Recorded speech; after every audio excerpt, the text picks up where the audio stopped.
y'all. It's your favorite perky barista, Juanita-Michelle, and I am here for another episode of the Broken Entrepreneur Podcast. Your girl is rolling over here. Just like I promised, I said I'm podcasting every week. 2025, I'm thriving and I am making sure that I am here delivering to you new information every week and a new entrepreneur.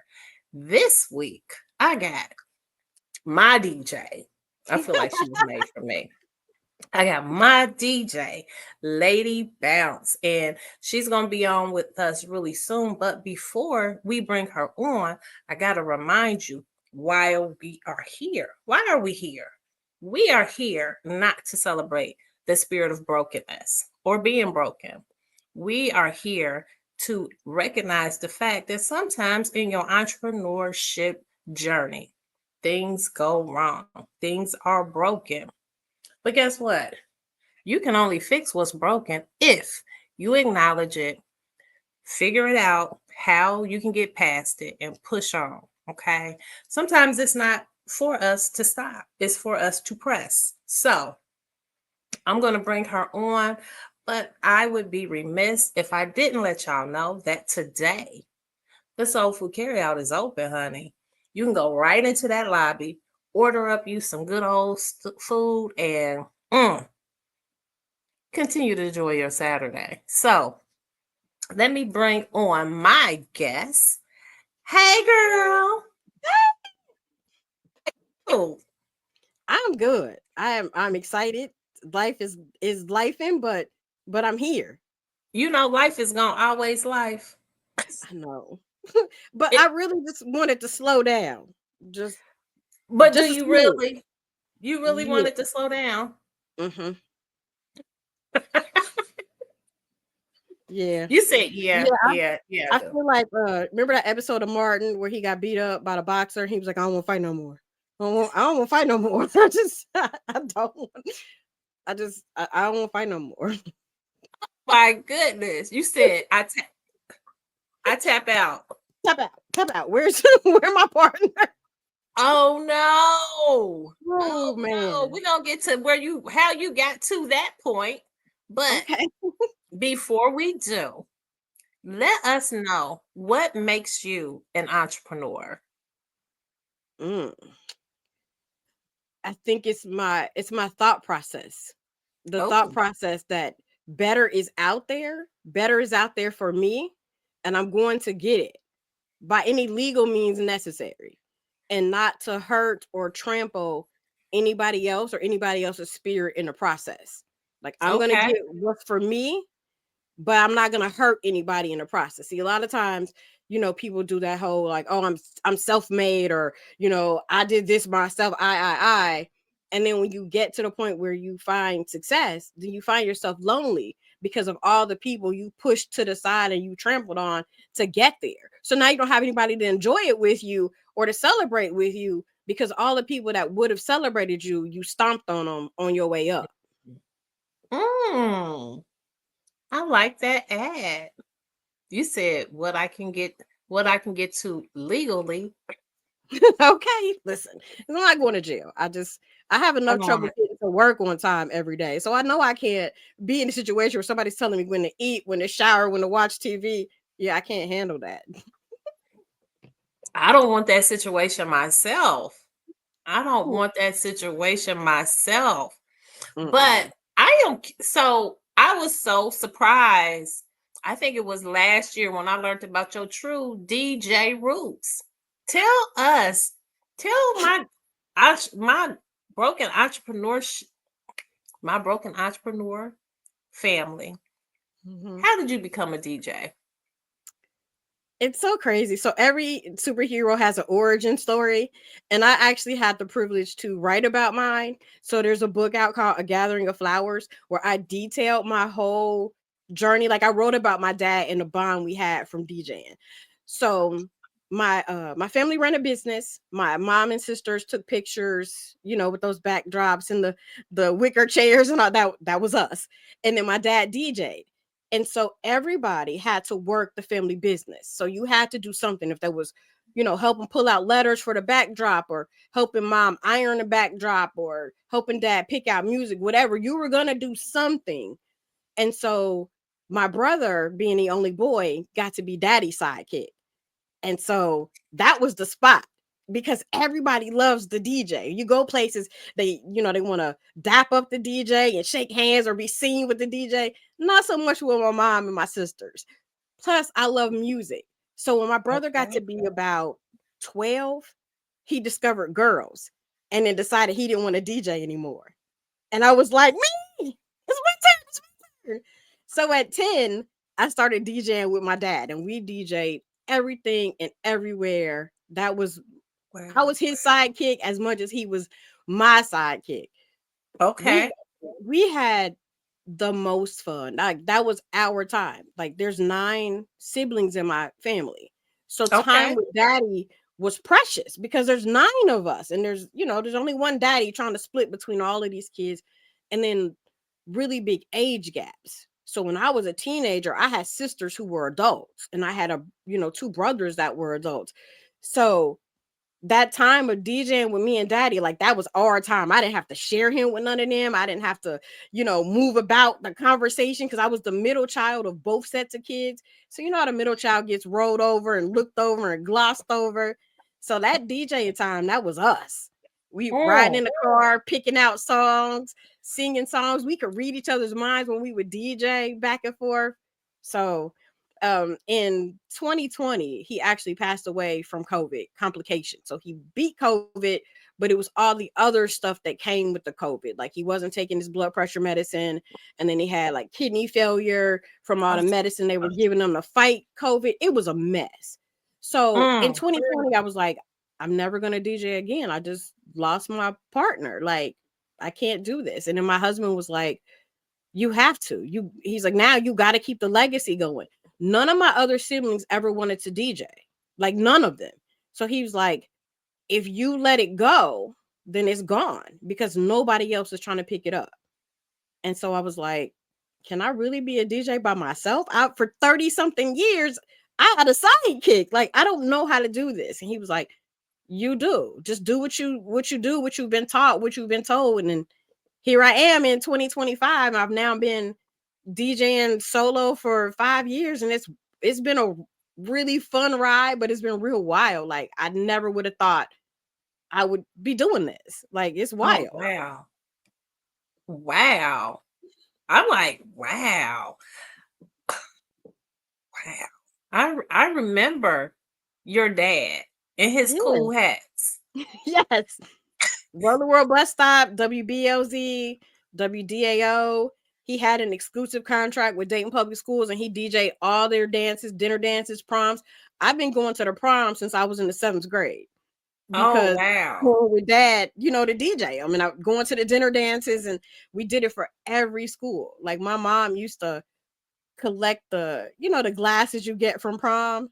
So we had a cabinet in our house that had like Meadowdale and Patterson and all of these schools, like, their Oh, my glasses from the prom, because they goodness. would always give my mom a set of glasses. Wow. That is really cool. I wow. But Yeah. again, I remember him like from forever. Like forever ever. And when you put those pieces together, that just blew my mind. And you're okay, tell everybody who your daddy is though. You ain't never announced, I everybody knows who he is. It's funny, because when I say his name, everybody does know. Like, I know him, but he was Fred the Boss, or Fred Washington. He actually ended up selling real estate as well as being a DJ. So he been out in these streets for a while. That's amazing. That's amazing. Yeah. But it's so funny because we come from an era where there were a few DJs and now there's many. Mm-hmm. How many people do you think around in the city right now were affected or inspired by what your dad was doing? Well, I do know for certain at least 5 of the DJs that are around here that are still DJs remember, my dad and were influenced by my dad. A couple of those DJs used to like carry my dad's records or used to show up at the skating rink when he was DJing, and they would just sit in a booth next to him and like take notes and do stuff. And then I would hear them DJing places, like using some of my dad's lines, because he had all those one-liners and all those like jokes and quips and stuff like that. And I'm like, it makes me proud because I'm like, you got that from my daddy. Like, Yeah. and then when I Yeah, DJ, that's dope. I'm the opposite. I don't talk. I don't talk unless I have to. Like, You I have a, don't talk. Wait a I minute. I don't, just said, I'm like, oh, you I don't. don't. No, because in our relationship of me being, daddy's sidekick, he was the voice and I was the hands. He was the name and the voice, and we show up and we do our thing. He gave me my little money afterwards. And I was like, cool with that. I was like, I don't have to be known. For a long time, I didn't even have like a DJ name. Like, I ended up coming up with the name Lady Bounce when I was going to ICB and I was taking my Okay. radio class. And they were like, well, you got to have a name because you're going to have to do live broadcast in the school. And I was like, why can't I just be Nikki? And they were like, no, you got to have a DJ name. So then I had to like brainstorm and think of a name. And I was like, okay, I guess Lady Bounce sounds good. Like, and But then where it but just where did stuck the bounce come from? Is it because you make people bounce? all the time. And I can't sit still. Like my family nickname is Cricket because I can't sit still. Okay. So like crickets jump, I bounce. I like that. Crickets jump, I bounce. I like that. Yeah. So tell me, um, I almost feel bad just having you on the podcast by yourself because you're part of a dynamic duo. Yes. You have not just a business partner, you got a life partner. Tell us about your life partner. Ooh, that boy. Uh, he's incredible. So I've been married for 26 years. I got married at 21. So Whoa. I got married in August of 1999, and then I had a baby in December of 1999. So Okay. yeah, we was like, hey, let's just do it. Let's get it all over with. But we were gonna get married in April of 2000. And then when I found out I was pregnant, I was like, well, wait, sir. If you love me enough to put a baby in me, then you love me enough to put a ring on it and take care of us both and make it official. And so we made it official, and we've been rocking and rolling ever since. So we have a 25-year-old son, and then our daughter next week will be 21. So we have one in college and one who's living on his own, but it looks like he's probably gonna have to come back home, which is fine. Okay. He's all the way out in Oklahoma. He's 15 hours away, and the mommy in me is like, that's just really too far away. And then he hit a rough patch and he was struggling, so we were helping him out financially. But then I was like, wait a minute, dude, I don't have a house payment and I'm helping you pay your rent. You probably should just come on home because I'm paying a bill for you that I'm not even paying for myself. And you can come home and reset. There's nothing wrong with that. We can help you stack some money. And then when you are ready to move out for real this time, then you'll be better set, to be able to move out and stay out. Because when he did Okay. move out, he kind of just moved out. It was like a very like a whim. He just sent me a text and was like, I'm leaving the day after Thanksgiving and I'm moving to Oklahoma. We're like, he sent me a text. Girl, he was in his room across the hall from me, in his bedroom, and sent me a text and told me he was leaving. I was like, you're breaking up with me via text message? What are we doing here? But yeah, so he's probably gonna have to come home. But I'm thankful that because my husband understands the mommy and me, that he's fully on board with, yeah, come on home, son. Let's reset. Let's, do it the right way and, get you to a point where you can be sustainable. Where a lot of men, him being 25 especially, would be like, ain't no man coming to my house and, none of that. But he's been Parents never close their door. My yeah, my parents never closed their door. It was you it was always 1146 Gunther Road was always a place where you could go. You were never told that you mhm. could not go home. You just go back home. It was our home. Yeah. we were always able to go back home and really welcoming. I think my parents like having their kids. They troublesome kids there. Well, I don't necessarily like want him back, but I also don't want him out in a foreign land by himself struggling, because he went out there originally for a girl and a job, and him and the girl are now they broke up, and he got with another girl, and then that didn't work out. So he basically is like, I'm out here by myself. Um, technically, like, he has an apartment, but he can't really afford it, so you're technically homeless, in that regard. And we've been telling him really for over a year, just come on home, like Mm-hmm. it's okay. And he's like, no, I I'm think an our adult. men. I don't. I think our men sometimes get into situationships like Mhm. us, like women. Oh, absolutely. And it's like you laying your head there because you need to be there. You in love, or is it just convenience? What kind of relationship is this really? Right. It's like, what is you Exactly. in, son? Right. What is going on? And I haven't laid eyes on him in over 2 years. So I'm like, yeah, Oh just my goodness. right. And FaceTime, like, he's FaceTime me a couple of times, but he's really kind of just quiet and to himself. So I don't really know what's going on in his life. And not that I want or need to know, because he is an adult, but I'm like, you could like check in a little more than you do. Like, let me know you alive. Oh, I don't know what I would. Me and my micromanaging mommy self. I have the luxury of, I don't know if it's a luxury or a curse, but my children are all in Dayton. Mm-hmm. So I feel like I can get to them because I'm like, I didn't know I was a hovering mom until you just said that you spent 2 years. Because I think I would have I would have packed my car up with Q-tips and cotton balls and toilet paper.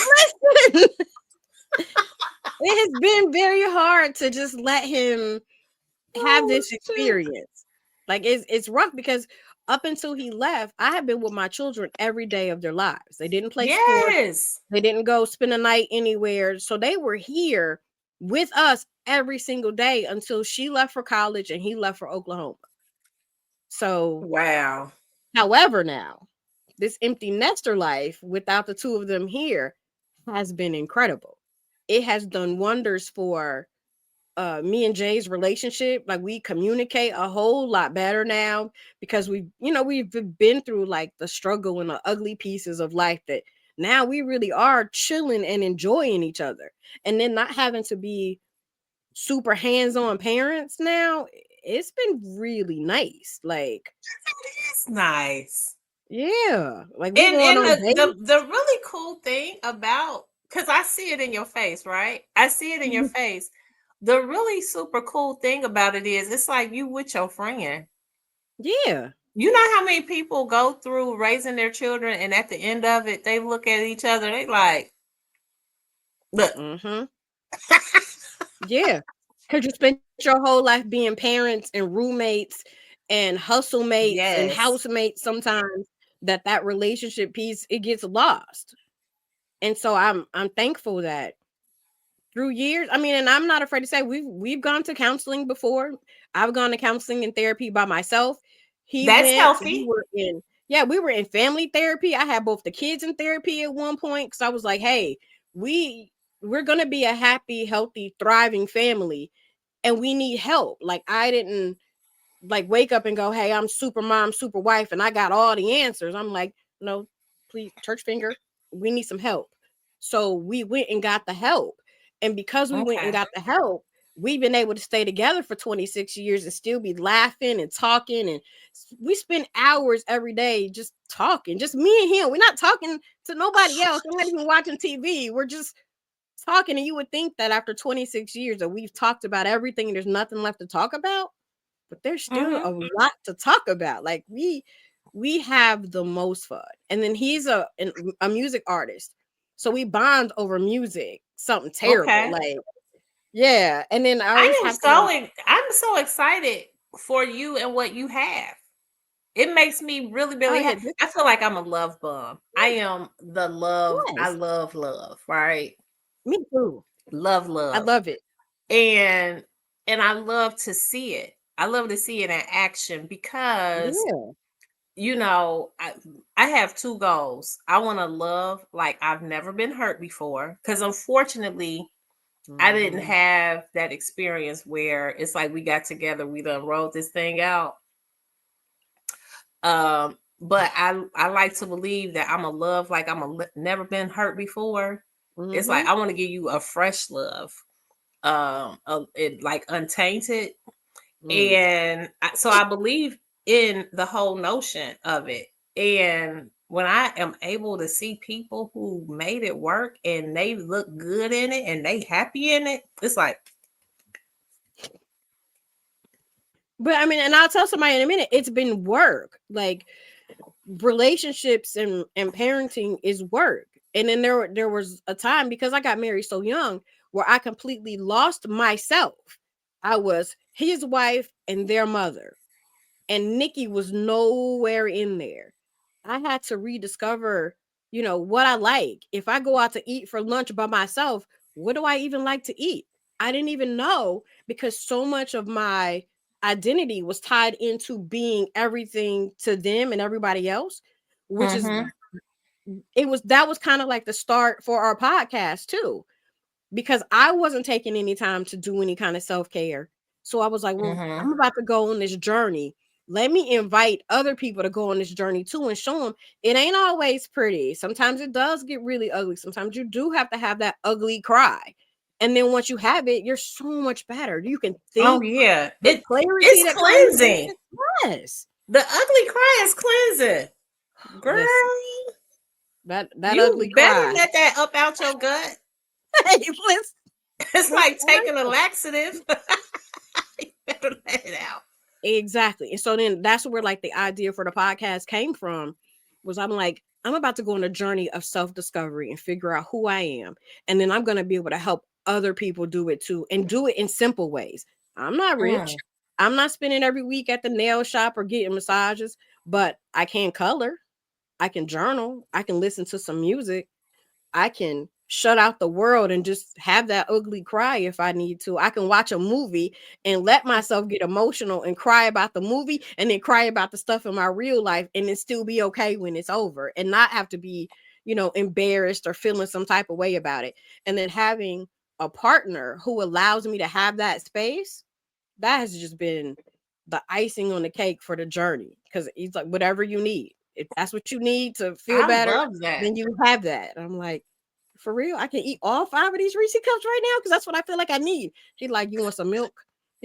What you want to go with it? You want some tea, some hot cocoa? What are we doing here? Like, that is incredible. It's an incredible feeling to have that. I like it.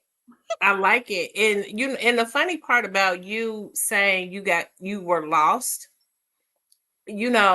sometimes we be lost. It ain't got nothing to do with a husband or a children.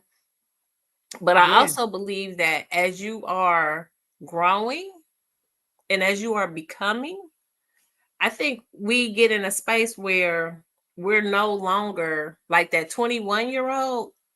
That Hmm. 21-year-old was probably maybe still eating the breakfast that your mom cooked. Like, so when you talk about I had to discover what I like, well, sometimes you end up liking what somebody has served you because that's all you know. Hmm. And when you become that grown woman, you might take a trip and you see something else, and we get to different aromas, and it's like, well, what is that? And what is that? And I think I like Exactly. the way this feels. And Hmm. you get to, and when you can articulate, it's like, I'm too grown to. You become a grown woman. It's like I don't like the Yeah. way that feels, so I don't want to do that. But I want to do a Hmm. lot of this. And Right. put some sauce on this. Don't Yes. fry that too hard. I got a best friend. She like her chicken fried really hard. Guess what? I just No, want my thank you. chicken to be done. Don't be over crispy in my chicken. But Yeah. Just, but when you become grown, you get to discuss those things. We get to talk about the stuff that hmm. don't work for us. And it's so awesome that you got the freedom. That's freedom, honey. Yes. And To be and I able to do it capture that. unapologetically. I don't apologize. Why would you? because Why would you you? know, but that's what we do. Oh, I'm sorry, I'm like this. Oh, I'm sorry, I'm gonna eat this extra piece of cake. I'm sorry, because we do that because we want to make other people feel good, and we don't want anybody to have any like ill feelings about us for being who we are and what we are and how we are. But for me, Mm. I'm like, as long as I'm not hurting anybody, oh, just unapologetic over here. It's over here. And you know what? I Oh. found that like in my own journey, some of the things that make me truly make me happy Mhm, has nothing to do with anyone. mhm. And when I say anyone, it has nothing to do with anyone. My happiness, because some of the things I like even when I talk about food, like a lot of times I'd rather eat at home with my own food. Because first of all, Yes. she can cook, Okay, she can. She can. I'm a witness.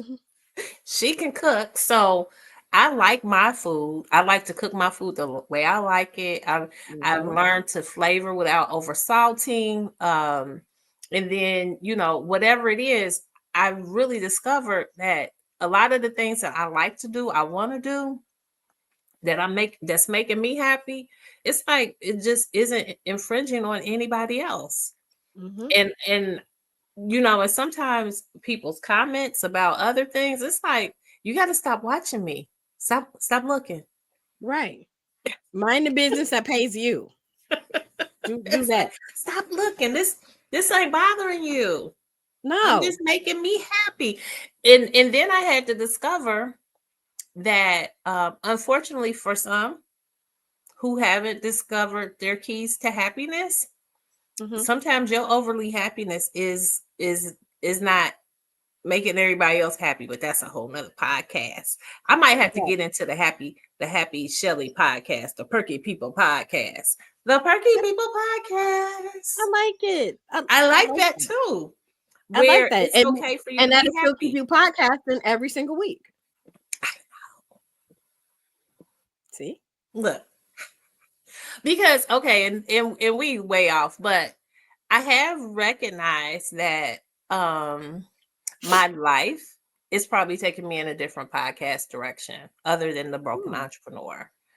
Because when I started the Broken Entrepreneur podcast, I started it because I was sitting in a coffee house and it wasn't working for me anymore.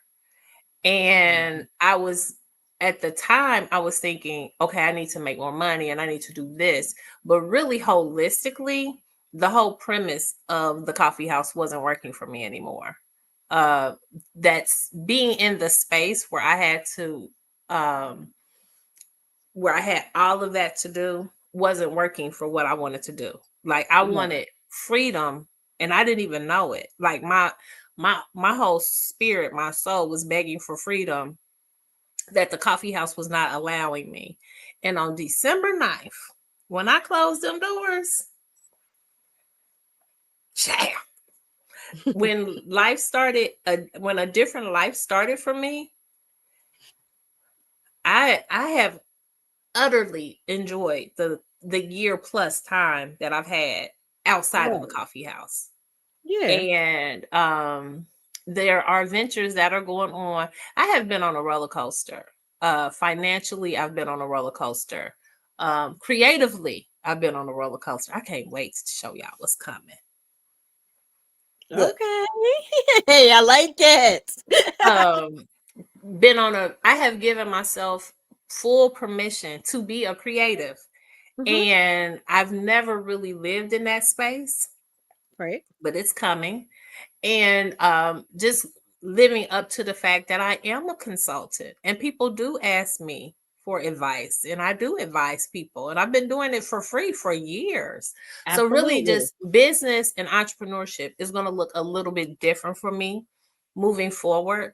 And even my plans as a podcaster, it's like you have to be serious and consistent if in Mhm. fact this is what you're going to do. So it's like, so get it together. And that's why it's like, Get it no, we have together. to do this every week. Mhm. We got to line this up. We got to go.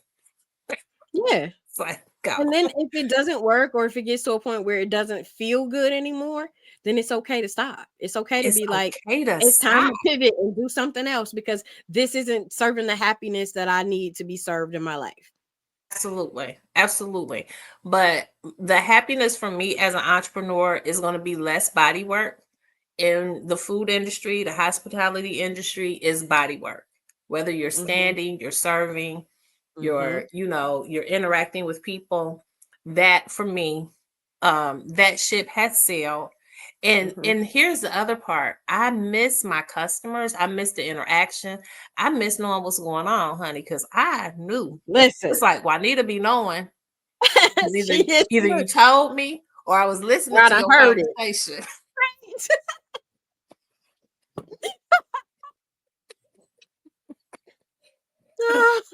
It's and Like, I'm oh, she did standing like, what? And then you have to be careful not to like look at the person when they do come in. That was a subject of the tea you just heard while you serving tea. Like, here you go. Did you get that itch cleared up? Because I heard about it. it's like, and it's like, and young man, you was just in here on a date yesterday with another chick, and now you in here with another chick. Yes. Boy, you better get coming in here with your dates. Listen, this is not the honeycomb hideout, sir. It is not the honeycomb hideout, honey. If you coming in here, honey, everybody gonna know that you was here, Everybody honey. gonna know because everybody is in there. And This is the everybody people's knows coffee everybody in house. there. Okay, listen. The People's Coffee House. This is I the go in there and people's be coffee. like, I just want to get a zap and just roll out. I don't want to even be seen. Everybody, Nick, what's up? I'm like, I really just came in here for my I little came to drink. get my quick drink. Yeah, I So just one of our beloved pastors at the beginning of the coffee house voyage, he said, "Hey sis, I love your space. And I was coming here to study." He said, "But I can't get nothing done in here." He said, "The music got me rocking. And every time I look around, somebody is, I know is here." He said, "And it's a Mhm. beautiful thing." He said, "But I can't work in here. Right. I can't get none done. I can't Go get to nothing done." Kiara. I said, "Well, don't come in here to get nothing done. Just come in here to be. Right. But don't stop coming. I like that. Just come in here and be. Don't stop coming." Right. So one of the things that I always like to ask is, during your DJ journey, and I think I know the answer, but tell me about a challenge that you've had in your DJ life that you had to push through to get over. Oh, I've had a lot. So first, being a female, Ooh. that because DJ is such a male dominated field. And if you look on any club flyer or any event flyer, it's always DJ insert man name here. And like, where's the girls at? And I know that there are girl DJs because I know them. I know some of them. So that's definitely Mm-hmm. been a challenge. And then the biggest challenge that I still face even now is I don't DJ like other DJs do. And sometimes that is a challenge in the sense that I don't get a lot of gigs that I think that I would be a better DJ for because I don't DJ like them. So like if you hire me to DJ, you're probably not going to hear too much music that you hear on the radio because I'm like, you just heard this song in your car when you pulled up. You don't want to go to a party and hear the same song again. So I tell my people I DJ for, I specialize in those songs you didn't know you wanted to hear. Those feel Mm, good jams. And even if it's newer music, it's feel good music. So I'm I not like playing, feel music. yeah, I'm not playing that murder, death, kill. I got 50, 11 chicks and I'm doing all the drugs. I don't play music like that. So I can play for anybody that's sitting in front of me. Like I read the room. I'm looking and I'm seeing different age levels. I'm seeing the way that they dress and I'm processing this is probably the kind of music that she likes, or this is the music that's going to get this person moving. And when I'm out places and I see DJs, they don't do that. They just Mm, play whatever's in their head or whatever's in their set list or whatever the computer software is telling them to play. I don't even use software when I DJ. When I DJ freehand. So what I have is hours and hours worth of music in all kinds of genres and all kinds of years. And that's what I'm bringing when I show up. But okay. so that makes me not like, I'm not gonna be your club DJ. If you're doing like a comedy show where you're gonna have like a lot of like, hooping and hollering and all that, like I'm not that DJ. I'm not playing the stuff that's on the radio. I'm not playing anything that's negative or like just anything that doesn't feel good. Like I want you to feel good. And when I'm in Okay. a space, I'm reading the crowd and I'm like, this is something. I bet she ain't heard this song in forever, but this was the joint. So I'm about to play this. And then they get more enjoyment from that feel good music than from Mm-hmm. the music that is played on the radio right now. Because I'm like, if you want to hear that, pull out your phone, put your earbuds in, and you can hear your songs on demand. Like I'm not a jukebox and Okay. I'm not a Rolodex, but what I am is an experience. You gonna dance. You gonna bounce to something.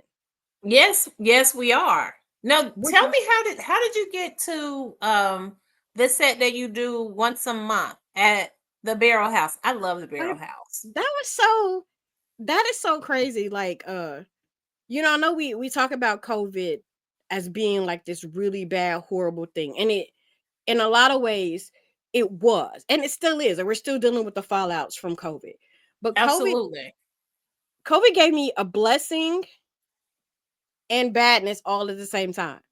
So Cooley, who is the normal monthly DJ, he DJs the first Friday every month at Barrel House. He caught COVID and couldn't DJ. And so I filled in for him. And this was Oh right wow. after I lost my dad to COVID. So I'm like, COVID took my dad, but then it gave me this gig at Barrel House. So since I filled in for him, they loved what I did and was like, we got to talk. We got to pick a day and get you in here. And I was like, Oh me? yeah. DJ by myself every month here in your bar with all these people? And they're like, yeah. So I'm a teacher, by day. I'm an educator. So it was a play on words with Phenom Friday, and then it's spelled with an F. So it was just kind of fun. And I was like, okay, let's do it. And so since that was September when I filled in for Cooley. And now we're going on 3 years of me being at Barrel House every third Friday, playing the songs you didn't know you wanted to hear. And then I do themes. So I did a slow jam night, and then I did a Salute the Sample where I play the original song and then one or two songs that Oh, sampled it. I've done hip hop appreciation sets. I did Let's Go to the Movies, and that was fun. So I played 4 hours of like bangers from movie soundtracks, and then some songs that you didn't even know was in a movie. And I played the Time Warp from Rocky Horror Picture Show, and the whole bar is singing it. And I was like, this is wild. Like, I have a whole bar full of people singing this song from this movie. I played this song from Little Shop of Horrors, and everybody is singing it. And I was like, this is so yeah. wild. Because But it we was, have songs like that. See, I love those moments. Because music is the great connector. We it are is. connected by music. I love music. Like, yeah, Yeah, I like love my music. dad's favorite song was one of his favorite songs was Music by Eric Sermon, where he sampled Marvin Gaye. And in the song, he says, one fly tune to have everybody vibe in one room, black and white. I was like, that's it right there. And music Yes, is the great connector. Like yes, yes. And oh, that song was a jam too. it Mm, was. I'm gonna have to hear that today. I'm See? gonna have to hear that because that, I mean, yeah, And that was that's what that makes was me a great DJ because I can do yes, that. I can yes, pull out these songs that spark that nostalgia, but they still bang like yes. every bit. But it So also makes me well rounded. I have to thank you for your service that you've provided for our SHE-Roe storytelling series. Oh Coming yes, back, definitely. coming back, coming back. So we will we're already set for November 15th of this year back at the Human Race Theater, or will we be at the Human Race Theater? Hmm. Hmm. Knowing you, there's no telling because of your free spirit that we talk about a lot. That free spirit in you says we gonna do this thing on the sidewalk, because if you build it, the people are gonna come no matter where you do it at. So being back in the same place twice, if you did it in the same place twice, I would be shocked. Well, here's the thing. Let me tell you, and let me tell the world as we're telling. Okay. So the thing that we haven't announced about SHE-Roe is that SHE-Roe is going to experience its first collegiate cohort this year. Wow. Yes. Look at you. So we are going to do our first collegiate cohort at the Central State University. Okay. Yes, so I'm very excited about that. And we're looking to pull one of the speakers out of that cohort into the mega event.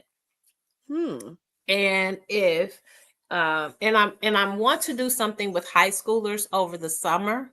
And if we're able to do that, I'm also hoping to pull one of the high schoolers out of their cohort into the mega event in November. So with us doing that, the other thing, we haven't announced our 2025 SHE-Roes yet. Dun, dun, dun, dun.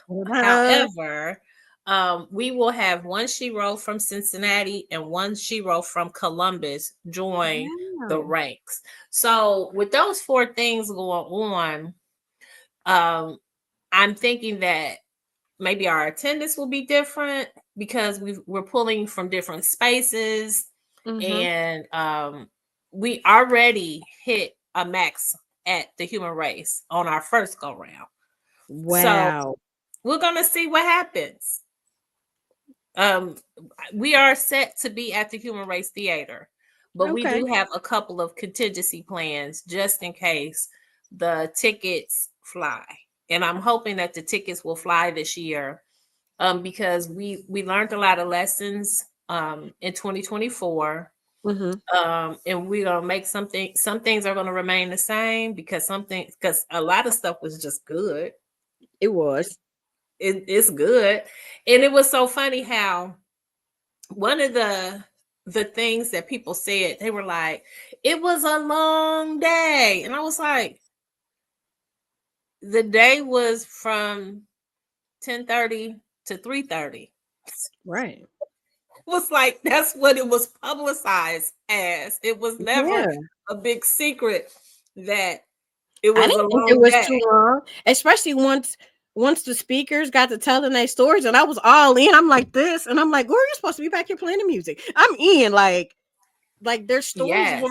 were amazing and captivating, and I took notes and I learned a lot from being in a space with all of those women, the women who were on stage sharing their stories, and even women in the audience who were coming up to me at the end when I was packing up, like, girl, you was playing them jams and I ain't heard that song in a long time. And I'm like, well, thank you. I appreciate it. Yes. And it's so awkward when people do that because I don't be knowing what to say, because I just be like, I just do what I do. Like, so, and But like it's not a I love thing. it that when you are with us, we always get a playlist after your Oh yeah. set.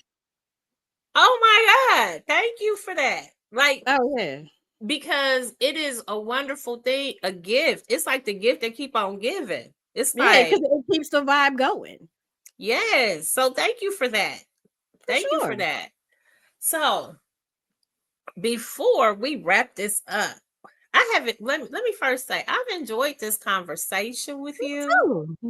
Still learning about you and all the cool things you do. And I And it's so mean, crazy because we've been knowing each other for years.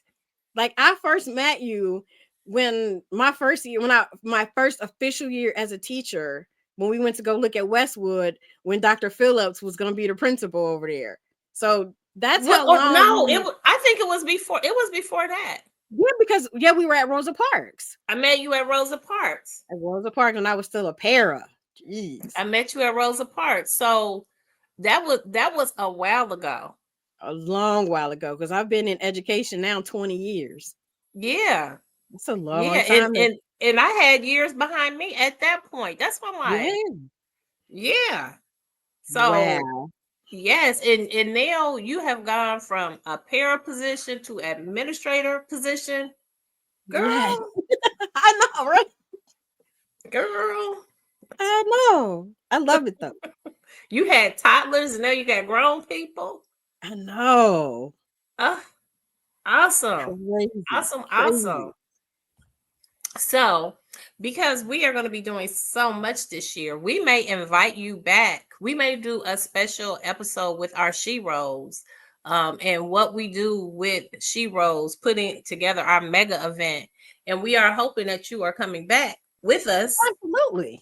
and we gonna have you back. You stuck with us, Absolutely. I so had so much fun. Just and I yay! when I DJ, I have a lot of fun anyway. But there's nothing better than being surrounded by Black women, women in general, just moving in a spirit and a space that is so free and so comforting, and bringing in those women from all of these different walks of life. Like, I felt comfortable. I felt like these are my aunties and my cousins, because some of y'all too young to be an auntie, but you could be a cousin, and we can Yeah. all sit here and fellowship and love. I didn't think Well, the the day was space was too built for long. you. Like when Yeah. something is built for you, it's like, no, this was built for you. It's supposed to make you feel good because it was made for you. Yeah, and I definitely felt that. But I feel that when I DJ anyway, but I really felt it tenfold being in that space. I even came home and told Jay, like, listen, I feel like a girl for real. I was around all of these ladies. I feel like I should put on earrings and lipstick, and now I want to go get my nails done. I want to put on some boots. I want to be fancy. He was like, okay. I like it. I like it. I was energized when I left, but Well, I'm that happy to hear that. And another thing, we've got a whole SHE-Roe week coming up in June. So stay tuned for that information. yeah, But I again, we will do this again. absolutely.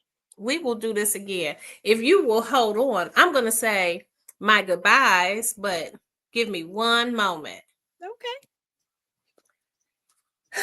Girl, I tell y'all, I got the best job in America. I get to talk to awesome entrepreneurs, creatives, all types of people. And I get to bring you guys this information. And I'm just so thankful for what I do. And let me tell you, if you haven't subscribed to the Broken Entrepreneur Podcast, please make sure that you do so that when we release new episodes, you are the first one to hear about it. If you have any comments, questions, anything, let me know. If you have someone who you'd like to hear me interview and have a cool conversation with, I want to know that too.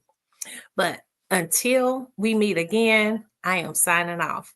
Your favorite perky barista is wishing you a good day, inviting you to keep brewing on that good stuff and stay perky.